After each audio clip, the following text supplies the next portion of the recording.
Hi, hello. I'm Vanesa, Bandak from El Salvador, the investment manager. Yeah. So I just want to ask you first. Yeah? Okay. Okay. Which of you have heard about El Salvador? Okay, good.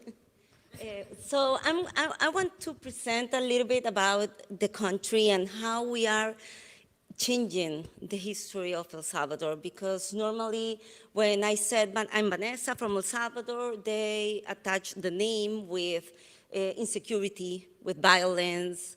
They used to say a civil war, but we signed the peace agreement in 1992, and they still have that in the minds.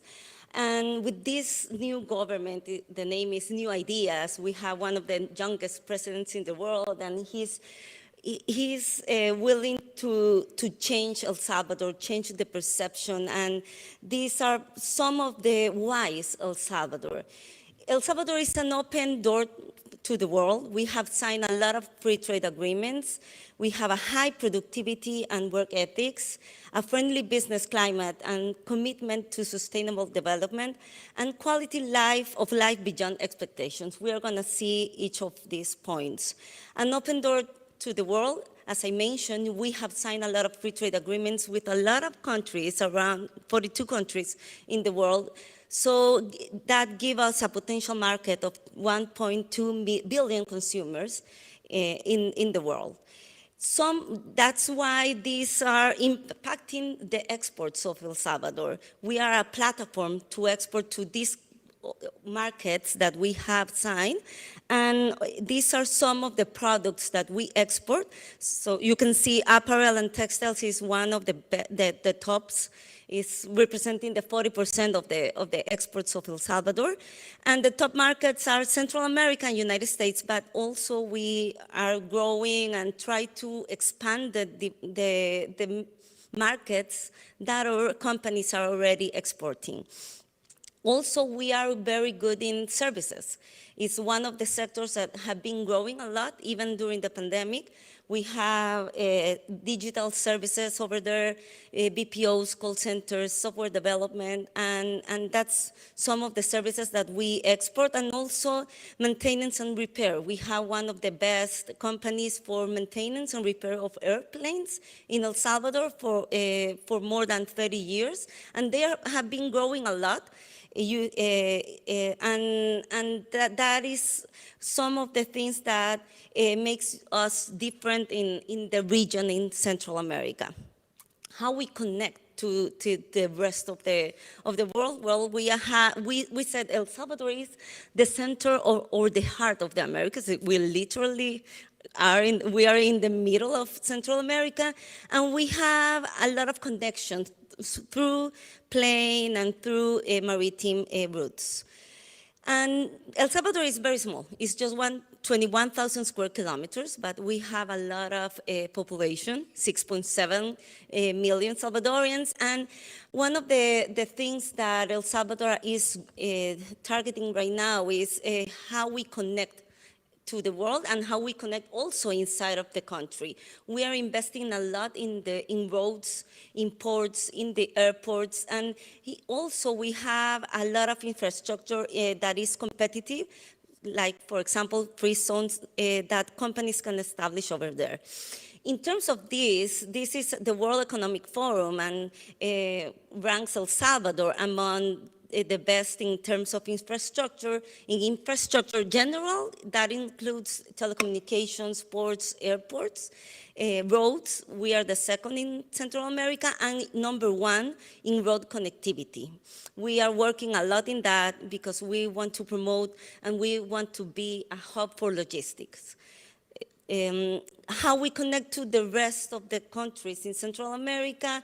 El Salvador just have access to the Pacific Ocean, so we use the ports of our neighbors in Guatemala and Honduras, and we are doing a lot of efforts to improve that using cooperations between the countries in order to speed more the transit of the products that we receive and that we send to the world. Also, we have a high productivity and work of ethics. It's not because I'm saying that. Companies that I have established over there, they said that El Salvador has one of the best labor force in Central America. And that is another topic that this government is addressing, the efforts. Right now, recently the president have launched a new program that is My New School. We are going to invest and change the infrastructure of 5,150 schools, national schools, in the whole national territory, and not just the infrastructure, but also technological infrastructure. And the other program is Growing Together. We are going to not just help the students, but also the teachers, also their families, because they are the first ones transmitting the values and educate the kids. So the other thing is how we reinforce the skills. We were talking here in the panels how it's important if we want to attract more investment, how we have to invest in skills. So we know that we have a gap in that terms. And El Salvador right now have a new project that we're going to start building a new technology institution from the government. And we choose some technical careers, asking the companies what you need. That's how we choose the specialties that we are going to have over there, and mainly it will be IT. The software development, programmers, among other careers around that. And it's going to be from the government, free for all Salvadorians.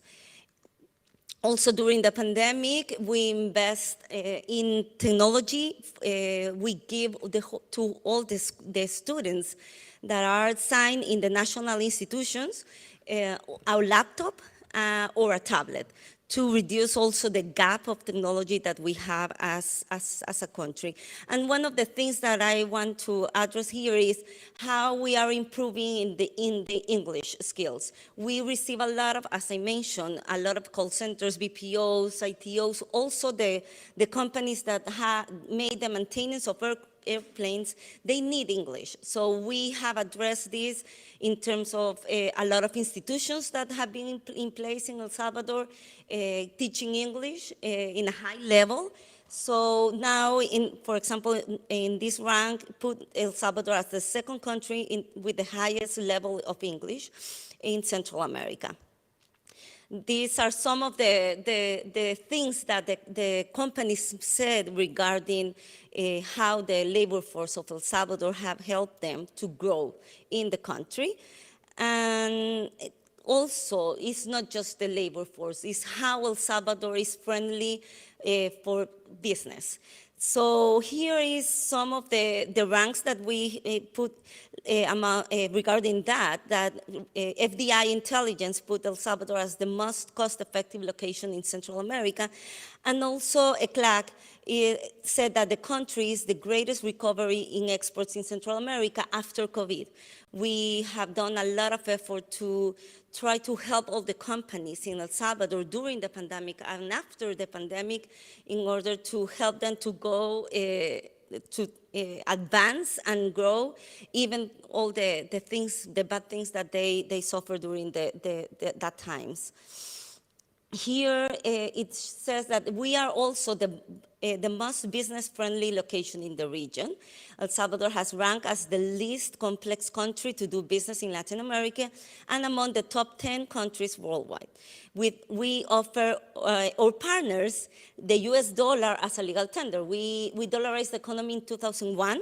And last year, in September, we put the Bitcoin also as a legal tender. We are the first country in the world using Bitcoin as a legal tender. We recently celebrated the first year.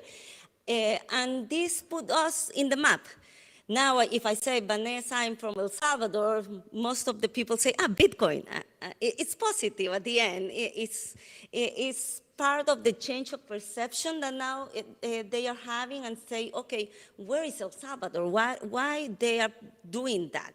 And we have received a lot of investments in fintech and companies that are related around Bitcoin also. We also give equal treatment to foreign investors and a freedom to transfer funds abroad and a legal stability for investments. We offer attractive tax incentives for free trade zones, that is industrial activities, international services law that gives all for services like aircraft maintenance, call centers, BPO, software development, renewable energy. We have a law for that, and because of this, we have received a lot of investment in this sector. Also, the public tenders that we made in the past attract a lot of investors in that sector. Now we are diversifying the matrix of El Salvador, and solar represents more than 22% of the matrix of El Salvador. We have a policy, a national policy of energy, and that policy drives the path to transform the country in more renewable energy and green energy. We have 170 volcanoes, so we use the energy of the volcanoes, and we generate geothermal energy. We are one of there's no much countries that use geothermal energy, and El Salvador is part of the countries that are. So that makes us more attractive. Also in terms of Bitcoin, they say, okay, we can do the mining using the geothermal energy that is less expensive, but it put us also in different position of the region.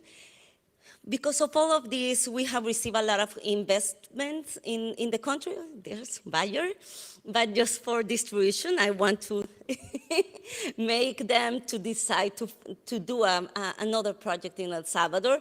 But we are proud that buyer is over there also. And these are some of the companies that have invested in El Salvador and trust El Salvador to do business. We are committed to sustainable development. As we already mentioned, we generate geothermal energy. We are the second country in the region with the highest share of renewables resources in the energy generation, with a total of 70%. El Salvador is one of the leaders in terms of geothermal and solar installed capacity in Central America. Also, El Salvador is taking giant steps towards becoming a digital nation. We were talking also in the panels regarding this, how it's important to digitalize the country. So substantial efforts to simplify and digitalize procedures in the public administration has been done already. Right now, we are working with more than 300 simplified procedures that are already done. 60 of them are already digitalized, 100%. 180 with resolutions in 1 day. We want to target that. Most of the process can be done in 1 day, why not, or less. And the 60%, we have a 60% overall time reductions with all these efforts that we are making. Right now, we are working with 6 institutions that are related to investment, and we have 3 phases, working with another institutions in the other phases. Significant also initiatives to reduce digital gap, I already mentioned that, and the first country in the world to adopt in Bitcoin. Also, El Salvador outstands in terms of government response to the COVID pandemic. We were one of the first countries to close the borders to prepare the country. That helped us to improve the national health institutions that we were having. At that moment, we just had 40 unit intensive cares. So we had to change everything in terms of that.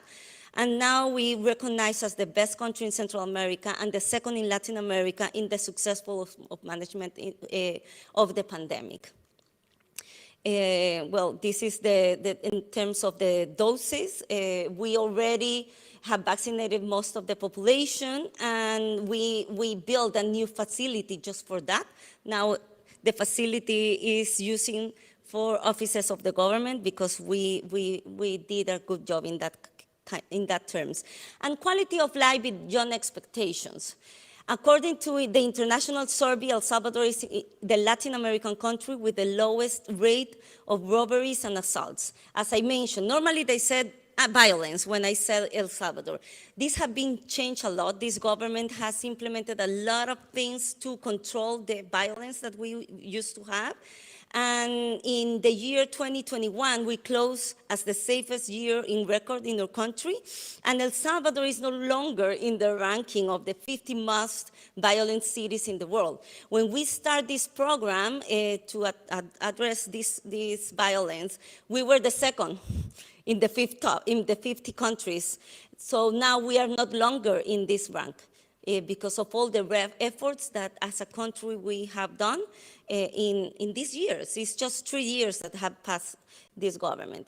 El Salvador also is the country of the short distances. As I mentioned, we are just 21,000 square kilometers, so you can do a lot of things in one day. You can start the day in the volcano, you can go and visit the lake for lunch, and then looking in a beautiful sunset in the beach. So you can do that in a whole day. So that is perfect. We have 307 kilometers of coastlines. So this is another project that this government has addressed as a project that says Surf City. The name is Surf City. We are very good in that. Our waves are very nice for surfing. So he says, okay, we want to address that, what we are good for. So during the pandemic, we were hosting the pre-Olympics for Tokyo of surfing. So that opens El Salvador to the world. And since then, we have hosted a lot of competitions in surf, addressing that in that way also to investors. Some of the surfers that goes to El Salvador are also investors, and they end to put business in the country also. So that is one of the targets that this government has been done. And I just invite you to discover El Salvador, excellent tropical weather, the whole year round, friendly and warm people with neutral accent, lower cost than other locations, similar characteristics like Panama and Costa Rica, and direct access to more than 20 routes of origin and destinations. Some business opportunities, these are the sectors that we promote. I'm going to end in here. We have services as a sector, digital technologies and big tech, Bitcoin also, business services such as call centers, BPOs, ITOs. In manufacturing, we have life science that includes medical devices and pharmaceuticals, and textile and apparel that is very strong, this sector in El Salvador, light manufacturing, agribusiness, and tourism. So these are the priority sectors that we promote in El Salvador. I'm going to finish here. I have more, but because of time, I don't know if you have any questions regarding El Salvador. Yes, I don't have. I mean, my question will be followed by the compliments first. Thank you for your presentation. Thank you for joining us here for the World Investment Conference, because while we have like a faint memory of El Salvador, but we didn't really know about the country so much. When it comes to Central America, it's mostly Costa Rica, because they promote themselves, and I think they're much more vocal and active that way. So thank you for the presentation, but I just wish to ask one thing. Like here in India, because I come from India, 500 million is our working population now, between the age of 18 and 35 mostly, the youngest population in the world. So if you have to, segregate the working population as per the percentage, what would that be? El Salvador have a young population. It's around the average is around 40 years old. So yes, we have a learning curve very fast because of that. We have a lot of new generation that is coming, and they are around now. The average is around 40. 40%. Yeah. Yes.